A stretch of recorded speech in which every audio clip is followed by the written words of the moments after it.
Mental health can appear in many different forms, but do you and your loved ones have a proper support system in place?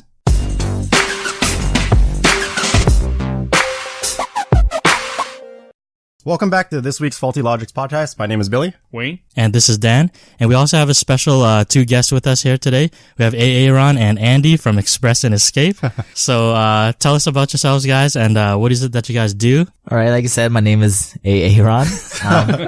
I actually work with Dan, and let me know he was doing a podcast, and I informed him about Express Escape and what we do. Well, for me, for example, the reason how I got into this company actually, so I'm a personal trainer, but, one of my clients actually knows Aaron over here. Because, she knew him and, she kind of said how I should be getting out there kind of thing as well. And, when I was talking to her, she mentioned Aaron and, we kind of got together. We met and, actually funny enough, the first time I met Aaron, we were meeting at, I remember, Heartland location. And, I got there first and I was just like, where is this guy? I was wondering where this guy is. And some Asian guy pulls up in a car and I was like, I think that's Aaron. And he sat in his car for 5 minutes staring at me. I was like, who is this guy? And it was like, turns out it was Aaron. It's like a bad blind date, basically. Yeah, exactly. But no, after that we met up, we kind of clicked instantly and, kind of Express and Escape kind of flew off, but he actually started it before I joined up with the company itself. Yeah. So is, the summer of 2015. I, freshly graduated university. So as you know, I had no idea what I wanted to do. Yeah. Like all of us. Yep. So, but I knew I wanted to do something. I wanted to get into a business. I wanted to do something about fashion because fashion is something that I'm into. And then I also wanted to do something to help people. So then it was actually that summer, I had a very personal moment with someone where it really showed me how serious mental health and mental illness is. How it's really not a joke. Because I feel as if a lot of people know it's there. A lot of people think that it's something that's getting better, but we still don't know the true extent of what it can be and how scary it is.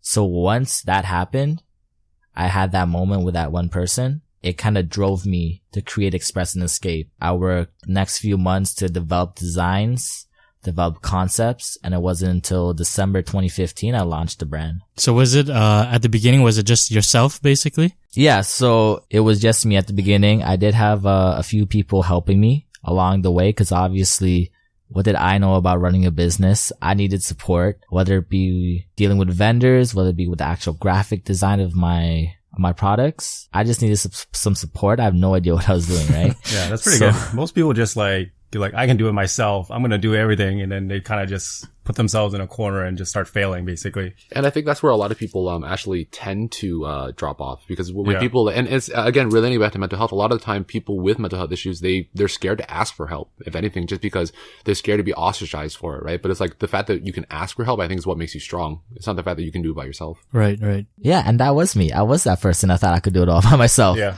I quickly learned I could not. I could not do it by myself. So I had to swallow a tough pill, put my ego aside. And I did ask for help from other people. Because of that, I was able to help grow Express and Escape and really get it off the ground. Why like the fashion and mental health though? Like I know these things kind of happen, but at the beginning, think it was going to immediately be successful. You're like, oh shit, this is a dumb idea. Like I just got to do it because I feel like it. I know it's something that's going to be successful. I always knew that. I always believe in it. You need to believe in your craft and what you do. And I put the effort into it. So I knew just based on that, this is going to get off the ground. There are hard times. There still are hard times where it feels like we're stagnant, we're static, nothing's moving how we want it to move, but it's something that we don't really care about. Just if a door closes, you just got to keep going. Look for the next window. It's like that iceberg thing, right? Where people only see the surface and the rest of it is all hard work at the bottom. And no one really knows what's actually going to go in, right? All the struggles, all the time where you have to face oh shit, I'm not getting any customers at all, right? Mm-hmm. So what kind of fashion do you guys do though? Like what kind of clothes do you guys actually sell? Yeah, so initially it was t-shirts, hats, beanies. Just printed graphic tees kind of a thing? Yeah, and then just recently actually we released our spring line. It was about a month ago. So we dabbled in some t-shirts, some baseball caps that are going to be releasing very soon. Sweet. Sweaters. The hoodies are dope, man. I wish they had it in my size, seriously. You slept on the drop. I didn't know. They sold out within I think 2 or 3 days? Yeah, they almost sold out in the first day. Yeah. It was only that one last size that took a couple more days to sell, but was it extra large? No, I don't. I think It was I think a he medium. bought the last one. I'm pretty sure he bought the last one. No. Get it like completely sold out. Make Yeah, make it look better. I was like, okay, now it's sold out. Yeah. Now it's sold out. That's hilarious. So, if people wanted to see your products and follow you guys, where can they find you guys? Okay, you go directly to our website. That's where you could also purchase the products. expressandescape.myshopify.com. Link in the description below. Or you could also check out our Instagram, express.and.escape. That's where we primarily post majority of our things there. That's our main social media. That's our main outlet for getting our news out there, interacting with the community. And you could always check us out on Facebook at Facebook/Express and Escape. Sweet. So, Aaron, you talked about how you met somebody over a summer or something like that when you graduated, and that's what really pushed you to get into it. What about you, for Andy? What was it that motivated you to do something and team up with Aaron? So for me, the reason why I got into kind of like personal training, for example, like relating back to my job, is like I want to help people kind of get out of the same situation that I used to be in, right? But I know a lot of the time it's not just like a physical struggle; it's always like a mental struggle too. Like there's always so much more underneath the surface. It's kind of like your iceberg analogy, right? It's like there's so much more that you don't see that people are going through. And like as soon as I kind of heard about this and this, I always wanted to be part of like something bigger than what I was, and I think this is just perfectly what that is. Just being able to help people out of those situations, being able to show them that we can wear our emotions on our sleeves, right? Kind of wearing this brand is telling everyone that, you know, we have gone through these things. We have gone through mental health. We've gone through, like anxiety, depression, you know, suicidal thoughts, but we're not afraid to say that. We're not afraid to be stigmatized. We're not afraid to be ostracized for it. And a lot of people are afraid of that. But as soon as we bring that up, people feel more comfortable because they know they're not alone. So as soon as Aaron brought this and pitched it to me, kind of thing, I was all in. Yeah, and that is the big thing, that you are not alone. Like a lot of people go through it. So it's great that you guys are bringing awareness to it. Have you guys ever heard any kind of stories from anyone that you've kind of worked with? Something that Express and Escape has brought into our lives is being able to help the community. It's not, in my opinion, Express and Escape, it's so much more than a clothing brand. It's a movement. It's something for the community. I've had people I've never met in my life, I don't even know, message me saying, hey, I'm going through this, or hey, can you help me with this? And I'll say, of course I can help you with this. And the thing with Express and Escape is I also use it, and Andy also gets people to use it to be their platform to tell their stories. Because if you go on our website, we actually also have a blog. And if you check out the blog, I've never written a piece. Andy's written one piece, but every piece there is written by a different person. A lot of these people I've never actually met before. So Express and Escape is for the community, and it lets people get their voice out there, tell their stories, whether they want to post it anonymous or not, because they want to reach out and help other people and hope that their experiences can help others who read their posts. So from a person who's never I never seen like the Instagram, I've never seen the website, right? Like how do I know that this story is being told? Like, cause I look at it and I see a clothing company, right? Like quickly, like just glancing, right? How do I know there's more to it, right? Like, what are you guys like doing to show that there's more? Well, first thing, check out the bio. It's a simple sentence of what we're about. But then if you scroll through our feed, it's not just clothing. We have so many different people modeling our stuff. We have text posts. We have videos. We have events. We have things of so many different people of different ages, ethnicities, from different cities and origins. It's like, you can really tell that it's not just a clothing brand. It really is something for the community, and there's something much more to it than just some t-shirts. What about like, cause you want to spread that message, right? It's like you guys are trying to do it through clothing. Have you ever thought about expanding to other things? Wanting to like make videos, for example, cause that's a lot of like YouTubers that I've seen when I was going through like some tough times. I like, you know, you do a good old Google and then you find some random videos of other YouTubers kind of going through the same thing. Have you guys ever thought of kind of communicating that way? We, actually, yeah, a little bit. A lot of time we do open ourselves up to, again, like, private messages from people, that kind of thing too. And those do come through every now and then, especially from people that, believe in what we say, believe in what we do. And we're always out in the community trying to help. Like, I believe, just last year, I think we raised like, 500? Yeah, 500 cans, 500 cans. So like 500 cans of like food, and it was around Thanksgiving kind of thing. We're just trying to give back to the community. And we're always trying to like make movements. It's just a really, finding an outlet and making people feel comfortable. Cause at the end of the that you can't force somebody to tell them their story, right? It's just like making them feel comfortable and having them believe in us enough that it shows that we are somebody who will listen. Oh yeah, and I just want to say, we raised 500 cans of food to donate to a homeless shelter in under a month. Yeah. We literally sat down. It's like, we should do something. Thanksgiving's coming up. Yeah. Yeah, let's do something. Sometimes that's all it is, right? Yeah. You just need a reason and then something to push you to do it, right? So yeah, that's pretty awesome. If people wanted to help in your movement, like how can they join up with you guys and help the cause? Obviously, the first thing they can do is maybe purchase something of ours, because a portion of proceeds will be going towards some different charities of ours choosing. But other than that, just be a mental health advocate. Just be someone that others can talk to. Just don't write someone off because they're having some sad moments. Be that change in the community that we are trying to foster and we're trying to promote. And that's really all we can ask. Because at the end of the day, no matter, like, it's not really about helping us, really. It's more or less conveying our message across to everyone that we can. As much as, people, say we need like sales and stuff like this. We don't really care about like our follower count or like how many sales we make, because and if we get our message out there, it's, I think that's the most important thing, because regardless of they help us or if they help another person, that's at least one person that they helped, right? Regardless of what it is. Yeah, that's, when I thought of this idea, when I actually got the ball rolling and everything, that's what I told myself. If I could just help at least one person make the right decision, if I could help at least one person better themselves and better their lives, then it's going to all be worth it. All the time, effort, money that I personally put in, that's going to make it worth it. That's very interesting, because when you just graduated, right, you're probably like 22, 21-ish, right? Yeah. We all kind of feel I think most of us feel like we need to do something meaningful. We need to do something impactful with life. And then all of us are very confused. We get that and we just let it go, right? At least majority of like 99% of people just let it go. What was the thing that, like, the story that happened? But, there's always things that happen, right? Like a trigger. Yeah. What was that thing that triggered? Like, I gotta do this. Like, you met these people, you've experienced these things. I gotta do this. Like, and then like, just saying I gotta do it isn't enough, because the follow up to it is very difficult, right?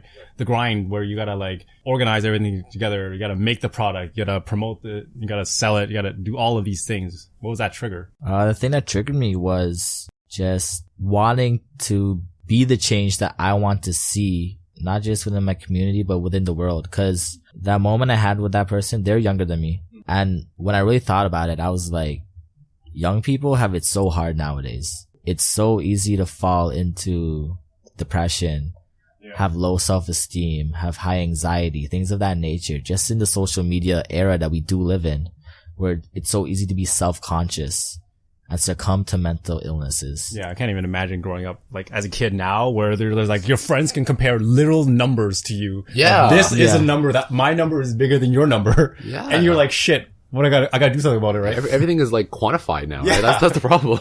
You can literally see how shitty you are. Yeah, man. Compared to someone else. And it's not okay to do that, right? Like, No. And then everyone is like okay with that. I feel like at a young age, all kids would be like, well, this is it, right? This is what I have. This is what you have.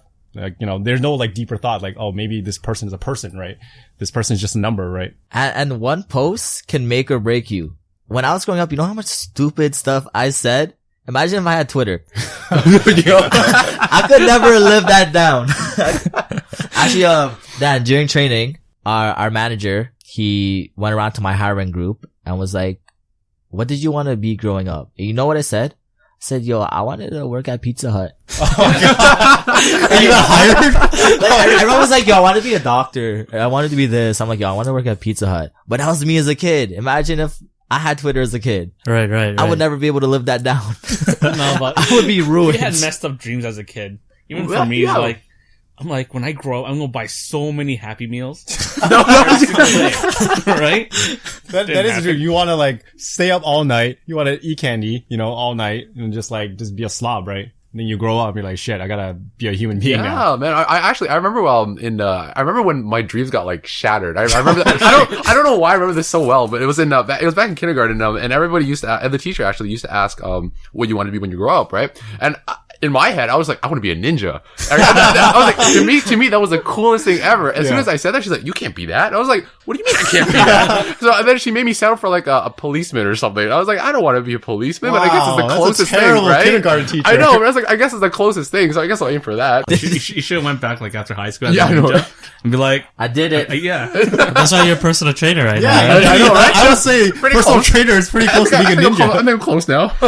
That's hilarious. So it's cool that you guys are talking about all this leading by example stuff, because that's definitely what the youth need right now. They need people to guide them in the right direction. All they have right now is like social media that they look into, and like they don't have real role models anymore. Even the celebrities that they see online, a lot of them aren't great role models. Like, and a lot of them even admit to it too, right? We're like, we're not role models with people as well, we're celebrities. But, so that kind of leads into this one, topic that I wanted to talk about with, Selena Gomez.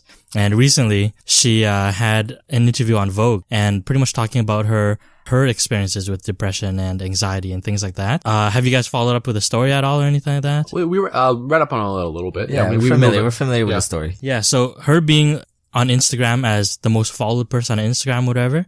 And for her, that's definitely a lot of pressure. You can definitely, see that people always expect her to do the right thing, be the type of real role model and everything. But right now she's going into this phase where it's like, no, I'm not that. Like, I'm a real person. I'm just like you guys. Right? So what do you guys feel like her approach on all of this stuff and talking about her mental health issues and stuff like that, her depression and anxiety? I'll be honest, I think it's amazing. Like to be able to, especially when you're in the spotlight like that, to be able to say that I'm just another person just like everybody else is, I think, absolutely incredible. Because when you're, watched by everyone expects you to be perfect. Everyone expects you to be this and that, right? But if you can come on and actually say, I have flaws and I'm just another person like all of you, I think that takes more courage than anything. I think being a celebrity is kind of like an idea less than actually being a human being. Everyone expects celebrities to be this perfect being, eat perfectly, live a perfect life, have a perfect house, all of these things, have a perfect mental health, right? And then when they come out and be like, I am a human like everyone else, and maybe even more disturbed because I'm bombarded by stimulations from everyone, right? Everyone expects me to be this great person, which I can't be, right? Like no one can stay looking like she's supposed to stay like 18 for the rest of her life, right? And once she gains a little bit of weight, I remember there's like these photographers that follow her, like, look how fat Selena Gomez is now, right? I'm just like, damn, these people are vicious. They are. Yeah, but the kids love that shit. Yeah, they eat it up. That's the, and I've a lot of time people follow like other people's lives so closely and like kind of maybe like live vicariously through them. I find like celebrities probably live some of the hardest lives I can imagine, if anything, because they're always watched by people. They're always and like we don't even know if that's who they truly are, right? And especially when it comes to celebrities like Selena Gomez or the other child celebrities, where they're kind of thrown into this world at a very young age. Even Justin Bieber, like we see him as a guy that's like crazy and wild. He has no control, but I think all of us, if we grew up in that same scenario, we would probably end up the same way. Yeah, exactly. So much fame, so much money. Let it go let it go to your head, right? He's 14 years old. People are just throwing millions and millions of dollars at him. Yeah, Like, I'd be a jerk. Yeah. If I was a millionaire from the moment I was like 7 years old and people were always on me, praising me, yeah. I'd own a Pizza Hut, first of all. And I'd be a jerk. I'd straight up, I'd be a jerk. But, to add on to that, yeah, that's true.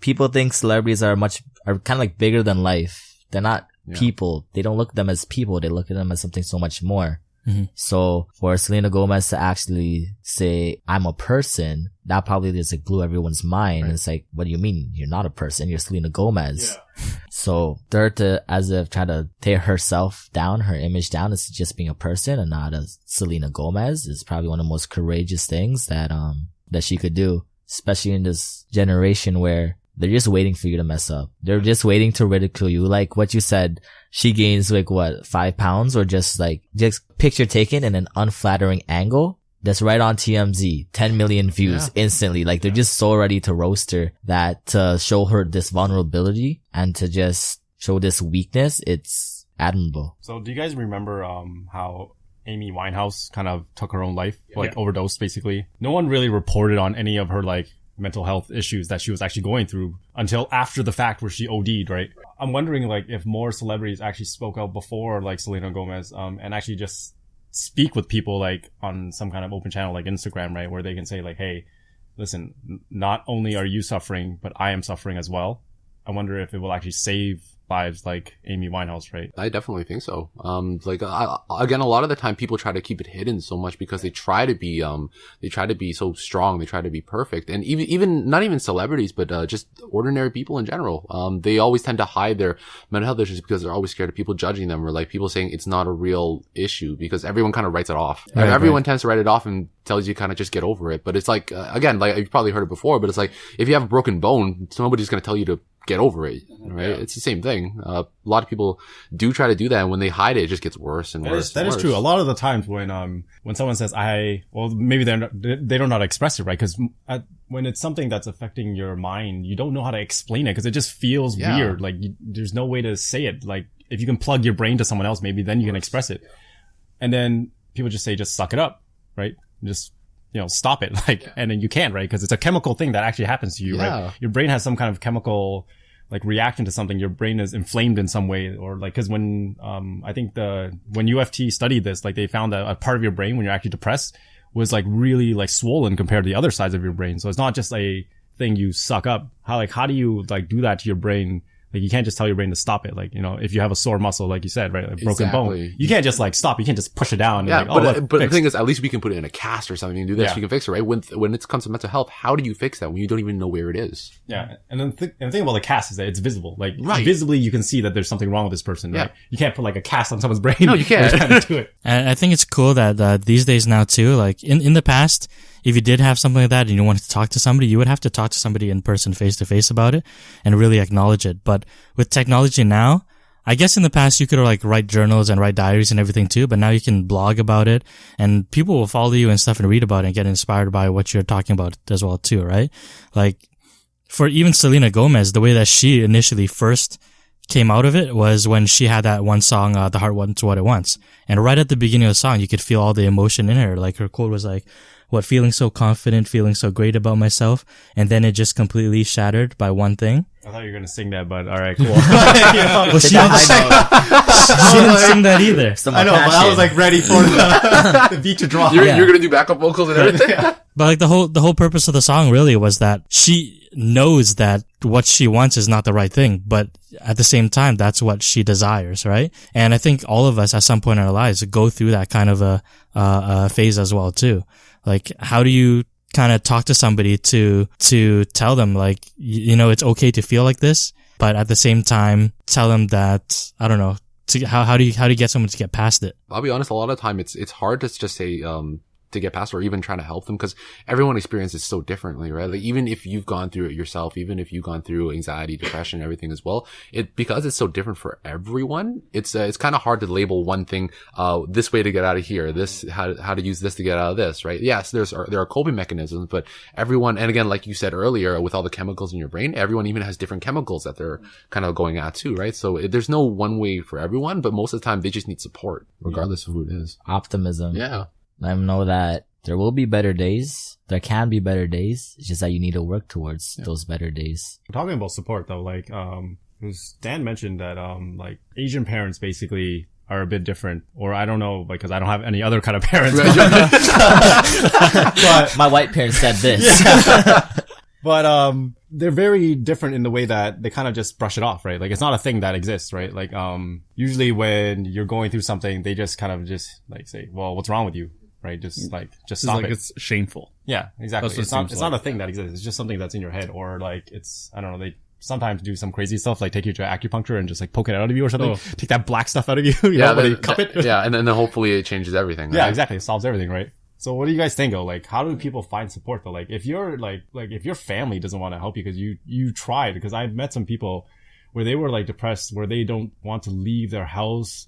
Their family's like an Asian family, right? So they're just like, whatever. He's just weird, right? What a weirdo. Like, he's just staying in his room, right? Like, he doesn't want to go out. And then that's it. And I'm just like looking at it, I was like, holy crap. Like, what do you do about this, right? I'll be honest. I've gone through that exact, very, very same thing. Like, as the depressed person, or as you, as I've gone through the exact same thing. In my family, again, they're a lot better with it now, and times are changing. I notice a lot of like, especially Asian kids growing up now, they have a lot more support from their parents and stuff. Maybe it's because the way media is like kind of portraying it now is getting a little bit better as before. But, growing up, so the reason why I got into, fitness and like health and everything is I used to be really overweight myself. I can't imagine that because you're pretty like, right. But no, but, the reason why, when I was, really overweight, like, I was sitting at probably like 280 at like 5 foot, 5'5", 5'4". Okay, guys, you gotta wait. I will try to paint what he looks like right now. Yeah. You are maybe like 160. You're bigger than Wayne.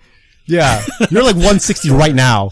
To say that you were 280 to like now, that's crazy. Yeah. Holy. So, going through that, a lot of kids are mean. I'm not gonna lie.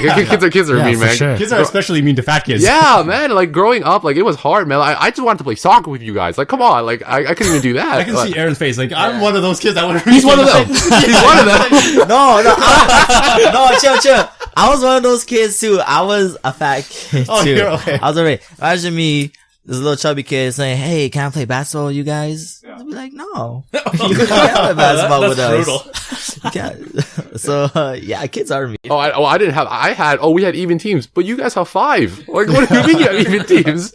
But no, growing up in that, it was difficult. A lot of the time you do have to get through it by yourself because, in my family anyways, a lot of time, like, the heavier your child is, the more wealth you have. Because you can provide for your child. You can actually, support them. You can feed them kind of thing, right? And it's just like, it didn't help any, but at the end of the day, it was rough. All I did was wanted to stay in my room. All I did was, hide myself away, man. I was ashamed just going to like restaurants or even, it was hard even going to, like retail environments cause you can't try anything on.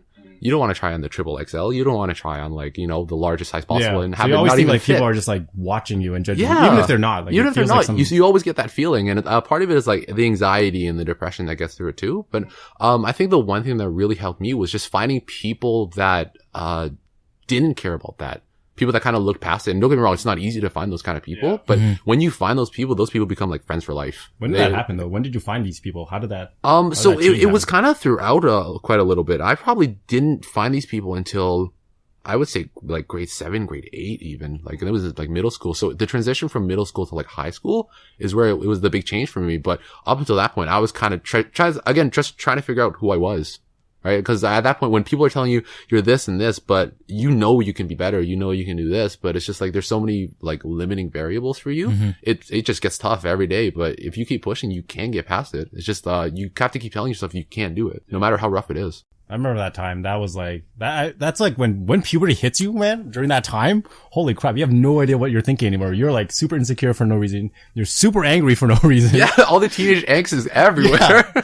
Everyone's equally as crazy as you are. So like no one thinks there's actually anything wrong with it. It's like, oh, I'm supposed to be this crazy, right? But now that as an adult looking back, you're like, oh wow, that was like, whoa, that was crazy. Yeah. And it's funny because when you get through it and you look back at it, you're like, that was actually really easy to get through because, you're so much stronger once you get out of it. It's just in that moment itself, you feel all of the pain, you feel all of the weakness onto you. But once you get out, you know how strong you are. So Wayne and Billy, have you guys ever experienced anything like that yourselves? I think I've experienced, like, honestly, I've experienced a lot of anxiety, I think, growing up. And slightly, I think for a few years, well, actually, no, probably majority of my life, I think I've experienced depression, right?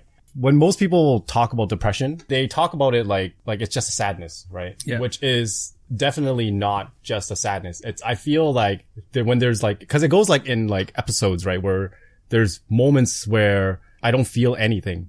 And it's just kind of like a numbness then, cause I feel like depression is a wrong phrase to call it cause it makes it sound sad, but it's not sad. It's the lack of everything. Kind of just hopelessness. Yeah. You don't really want to be anything. You don't want to do anything. And the thing is like, so how I kind of got out of it is I figured out that I wasn't alone, right? I did a lot of research and then there was something that I found that was called like, depersonalization, right?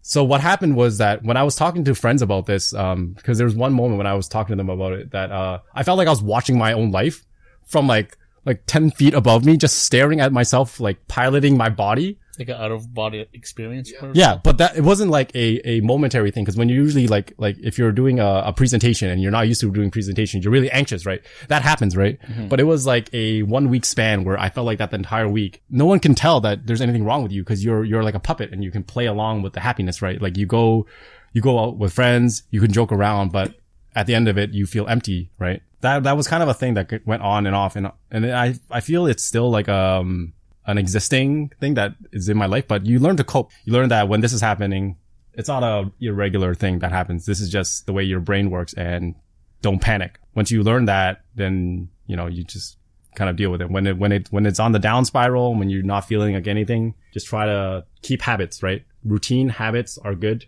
because as long as you don't break them, like working out, I feel like is a good habit to have. It's still like you still are active. You're still seeing other people, but you don't actually have to socially interact with them. It's about you. It's about personal growth, right? So just good habits kind of help with that, right?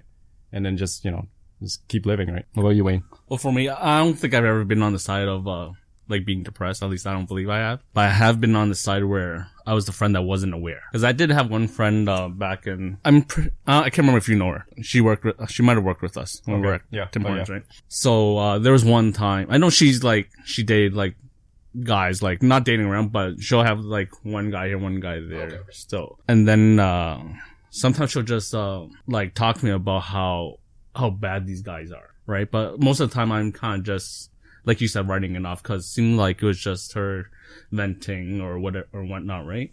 But then it just seemed like it just kept going and going. And I just thought, I just felt like she was just trying to grab attention from people, right? Being a drama queen almost. Yeah, that's what it felt like, right? So she was really trying to reach out. It was a call for help, if anything. Yeah. But then it was like, I Wow, can't you're a pick that jerk, up. Wayne. I couldn't pick that up. Just, man. All she told me was like, yeah, this guy was this guy was that. And like, so, like, what am I going to do with all this information, right? Like, this wasn't much I can do. And then I wasn't really that aware of like, mental health issues and how widespread it can be. Mm-hmm. Like, my answer to that was I just kind of like, not cut connection with her, but I just try not to talk to her as much just cause it seemed like that's all she talked about. Mm-hmm. And it wasn't something I wanted to talk about. And then one day is like, I found out, she OD'd on, like, health medication. Really? Right? Thankfully, she was talking to another friend too, like, and telling Just that talking to a friend, good person? Yeah. no, telling that friend that she was doing it. Yeah. Luckily, that friend, like, called 911. Yeah. And they made it through on time. So now that I look back on it, right? So it makes me think I really need to, like, try to pick up on this stuff more. Because, you know, it's sometimes not just people whining. It's just, they just need someone to talk to. How's she now? Do you know? How's she now? I talk to her once in a while, but she seems like she's busy. You still don't. I still talk to her, but it's just not like I have time to talk to anyone. Yeah. Right? Okay.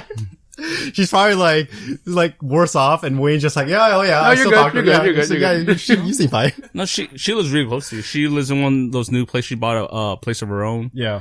But she's might be living with one of those guys, so I don't know how that's going. I think it's good though. Overall, it's good that like for you, because you're gonna be a dad soon, right? Yep. So for you, even Oh, Yeah. I know, right? Congrats. In less than 3 weeks. God damn. Wowza. It might be even sooner. It depends when this go out. Yeah.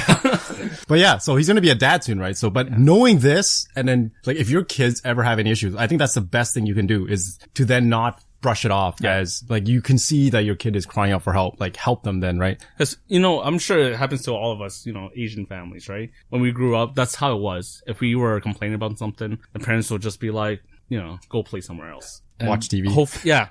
And you know, I still see that happen with some families. I'm trying to like build this mindset in myself that I can't let that happen. It's just process that I need to follow through, that I need to work on. What about you, Aaron? Is there any like actually personal things that happen other than people around you? It's not something that I'm 100% comfortable getting completely in detail with. Yeah. But looking back, just We're in here the for you, past, bro. Thank you. Like I'll give you an example. Like let's say you're in class and the teacher asks what's 2 plus 2, but you don't want to raise your hand up because you're like, what if it's not 4? Yeah. Right? So there's a lot of self-doubt. And then you also say, wait, what if I put up my hand funny? Or what if my voice cracks when I say it? Or like, what if this? What if that? That seems kind of silly, right? But then that's kind of what I dealt with in the past. Just that social anxiety. And it's something that I personally worked on a lot in my life. And just to say, like, I'm here at a podcast talking to people freely like this is kind of like,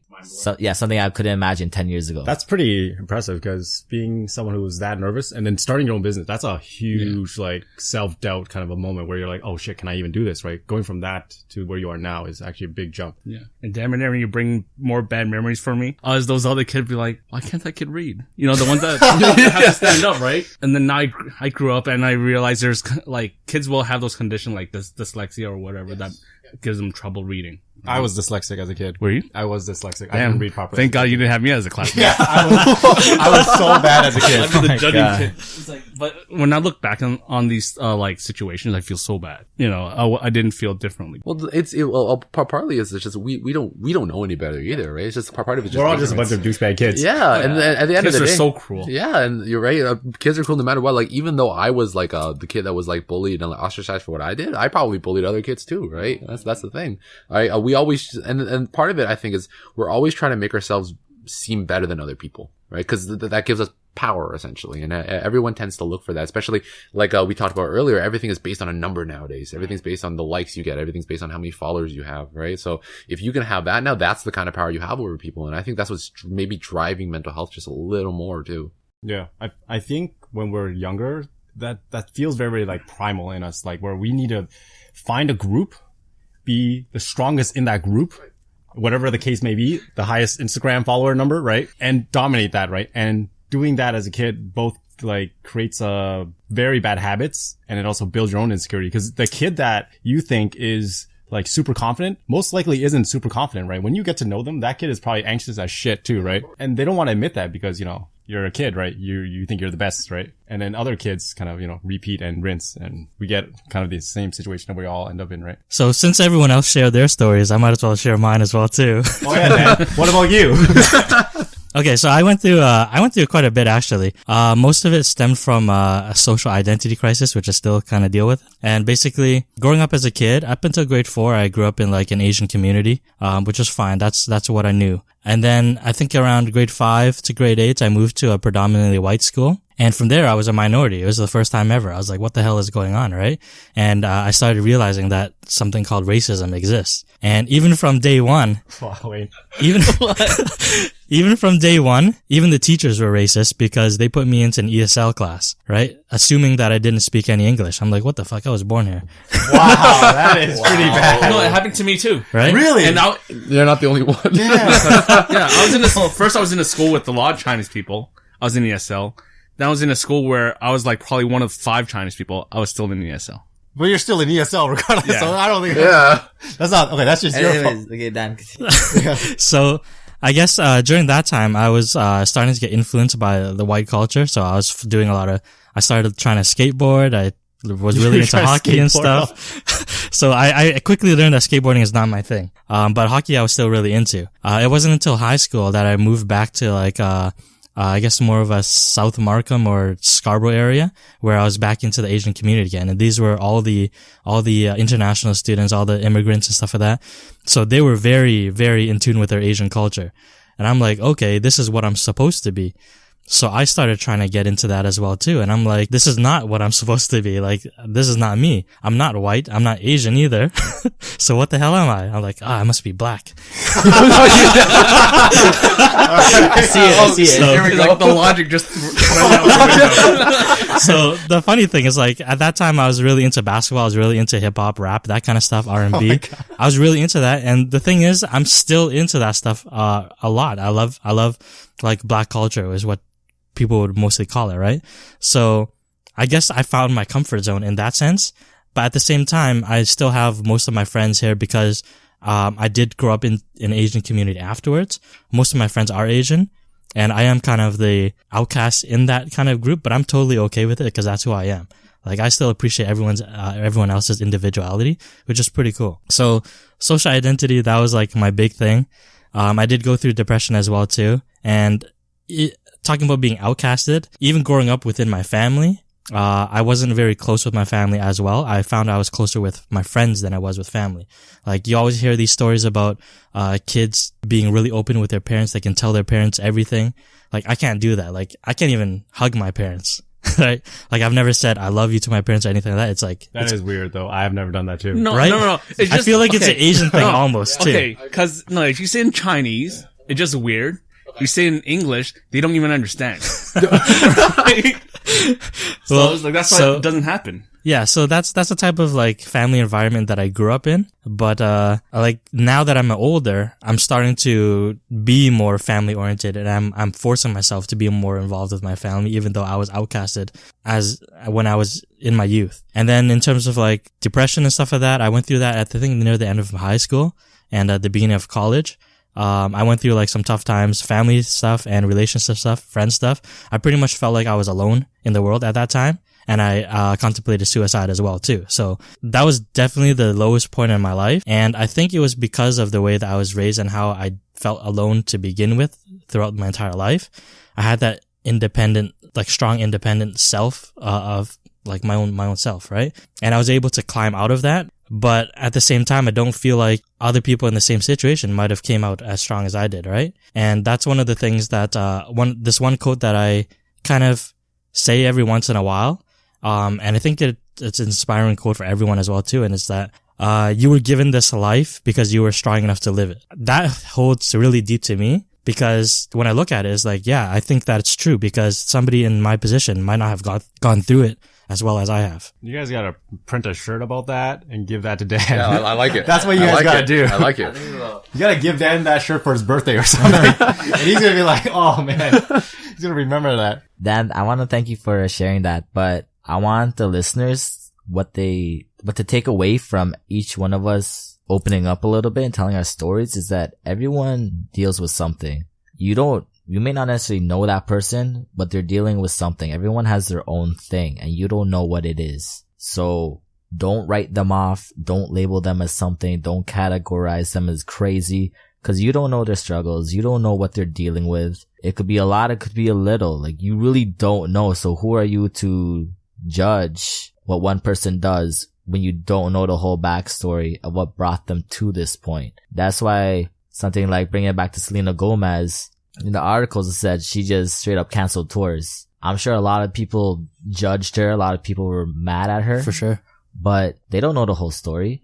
Then you read the article. Now you know a bit more of the story and you're probably like, shit, there's a real reason why this happened. I'm pretty sure if she didn't cancel that tour, if she didn't start going to her therapy 5 times a week, like it says in the article, there's a good chance she may not even be here today right now. That was probably the cry for help, right? Like she has to do something drastic to say that I need help, right? She has to cancel her tours, right? That's probably not an easy thing for her to do. People probably think like, oh yeah, just tell your publicist, I'm going to cancel these tours, right? Like she's like, no, she probably really passionately cared about those tours and she had to make the grown up decision that I got to cancel this. This is for my own good, right? She had to say exactly why, right? Because at the end of the day, she could have just said, I'm canceling them and she couldn't not given a reason, right? The fact that she spoke up about it is, kind of saying that, you know, she is ready to admit that she's not just another celebrity. That's like what Kanye did. I think he canceled some tours and Justin like, Bieber. Fuck it. Yeah, fuck it. Yeah. See, no more tours. Yeah. See, I was supposed to go to the second St. Pablo show. He was cheating. He was so mad. I'm not gonna lie. I was salty because I love Kanye. Yeah. Everything he does in the media, I still love him.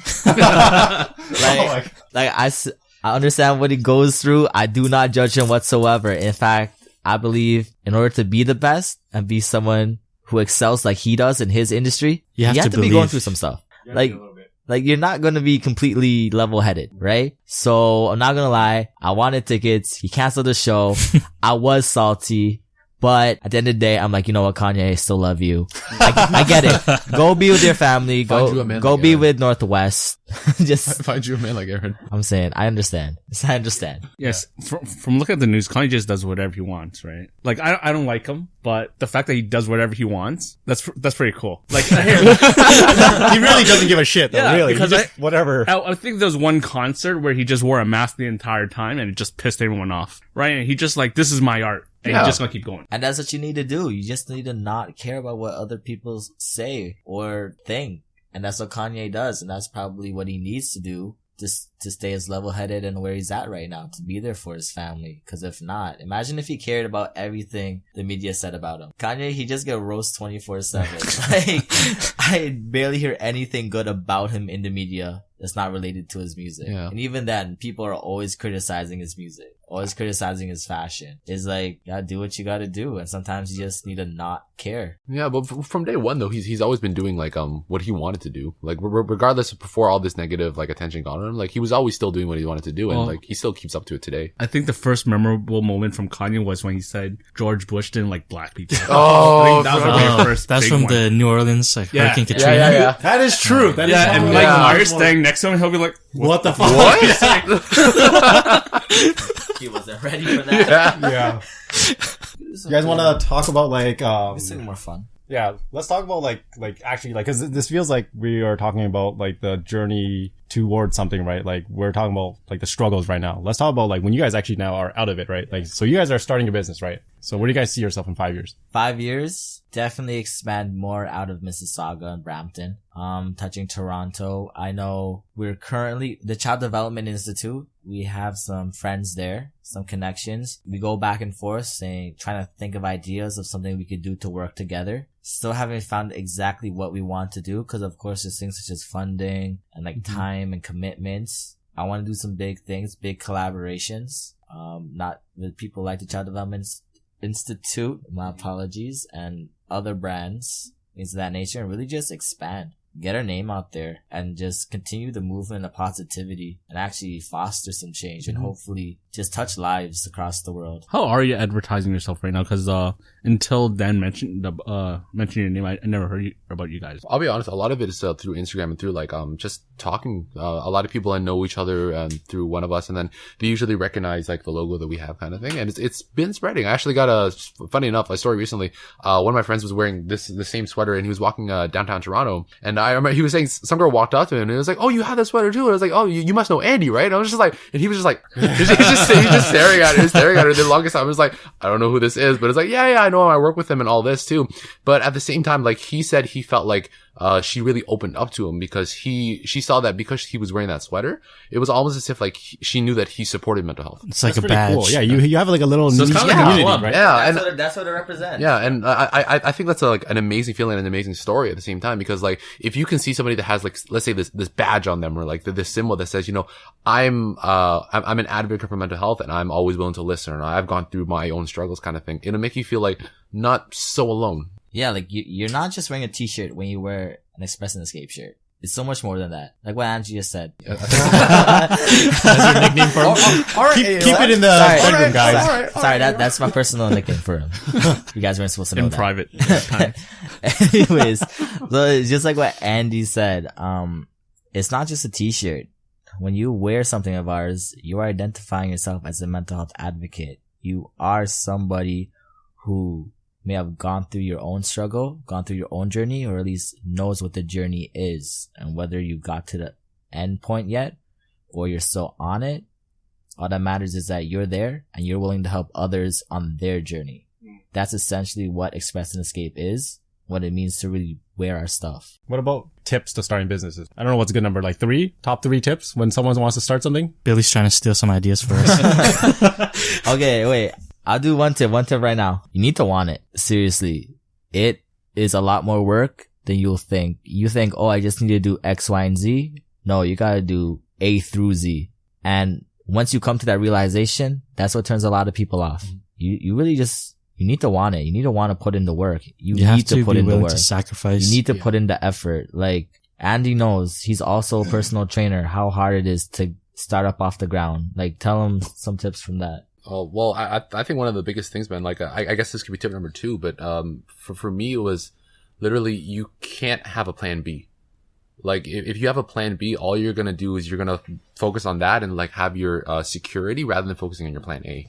If, plan A is the one thing you want to do and like plan B is your safety net, if you're always focusing on plan B, what's gonna happen is that you're gonna be at the bottom of that cliff building your safety net the entire time, rather than taking that jump. That's what they teach you in high school, though. Like, you know, always have a backup plan, right? Right. It's like, Setting you up for failure. Yeah. School is the worst.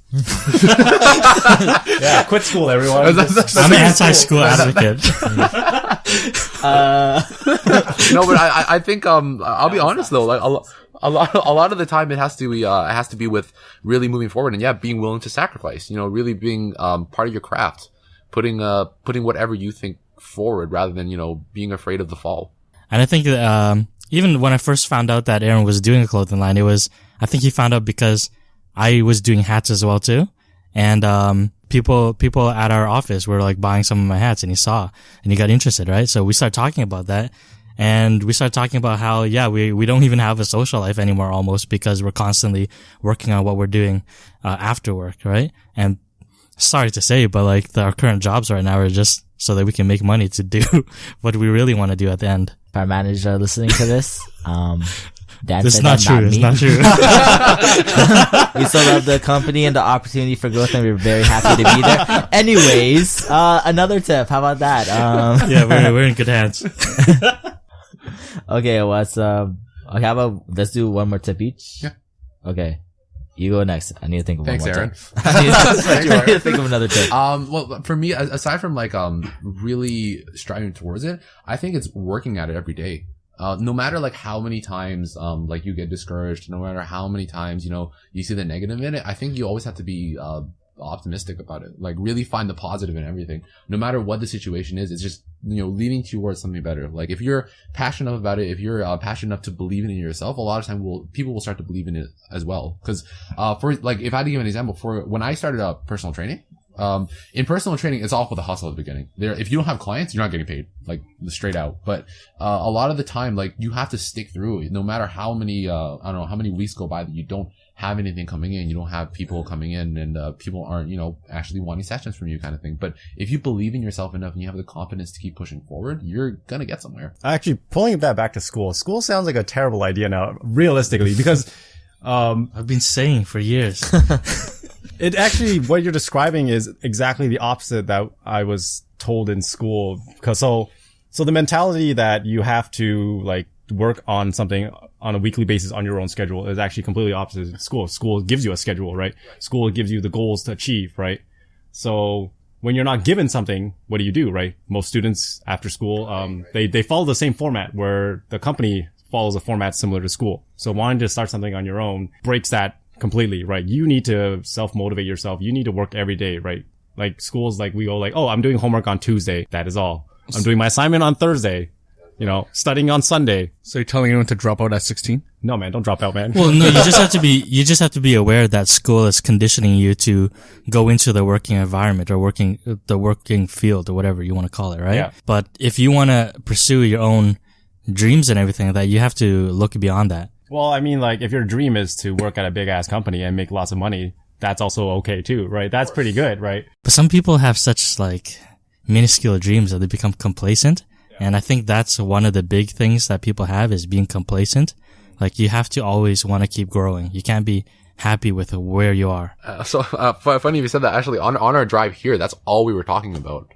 So when we were talking about this, personally, if I can speak on it, I actually hate school. I cannot stand school. Like when I was in school myself, like I loved my program. Like I was in nutrition and food, and the reason I was in there is because I really wanted to help people learn a little bit more. But when it was forced down my throat, I hated it. I couldn't stand it, right? But now that I'm out of school and I'm doing my own thing, I find I'm learning so much more compared to before. Yeah. Right. And before I never would have done this research on my own, because when you're in school, they give you all these deadlines. They give you all this work to do. And like you're bombarded and overwhelmed by it that you don't even want to do it anymore. Yeah. Right. But I think now that we're out of it, now that you actually want to do self-learning, you want to learn it yourself, you get so much further in it. But being complacent is probably one of the things that probably the biggest downfall for like new entrepreneurs, right? When you get comfortable, when you get ready, when you get so ready for something and you finally get it and you don't have any new goals, you're stuck. There's no moving forward. And Aaron and I were talking about it in the car, and it's almost as if you have to be comfortable with being uncomfortable. Like you always have to wake up every day and know that, there's still somewhere you have to go. There's still something you have to achieve. There's still a goal that you have not reached yet, right? If you can get comfortable with the uncomfortable, you're always going to keep pushing yourself every day. And to add on, that transitions to my last tip is be confident. Be confident in everything you do. The second you're complacent is the second you're going to fail. People, they can sense that.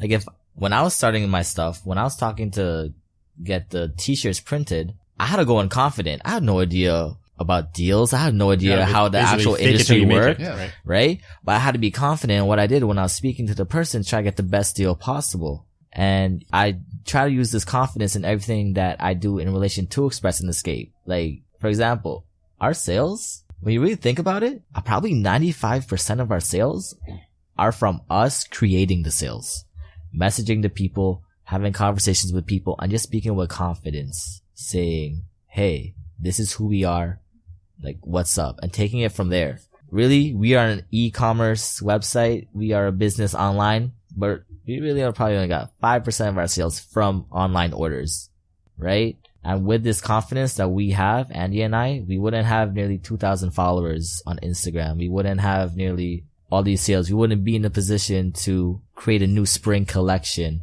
if we didn't have confidence in ourselves, our product, our business, and what we're doing. So just be confident and believe in yourself, and you're going to make things happen. Actually, so that, funny enough, like to add on to that, like I think one of the biggest things I learned was to always ask. People don't ask enough, and it's just asking for it. Like no matter even if they say no, at least you asked, right? And like if you never ask, the answer is always going to be no, right? At least if you had the opportunity to ask something, there's at least a percentage that it can be yes. But people are so afraid of the rejection, people are so afraid of the fall, people are so afraid of like, failure, that they don't even ask, or they don't even attempt it. I think there's a interesting thing about that though, because like people are scared to fail, and then they're scared to fail because they're scared to fail, yeah, right? But they don't think about why. Right? Why are people scared to fail, right? Are they afraid to look dumb? I think they're afraid to have people know that they failed. Yeah. Yeah. Like if we're trying to get a sale, like Andy said, we just ask. I just ask someone, hey, you want to buy a shirt? Right?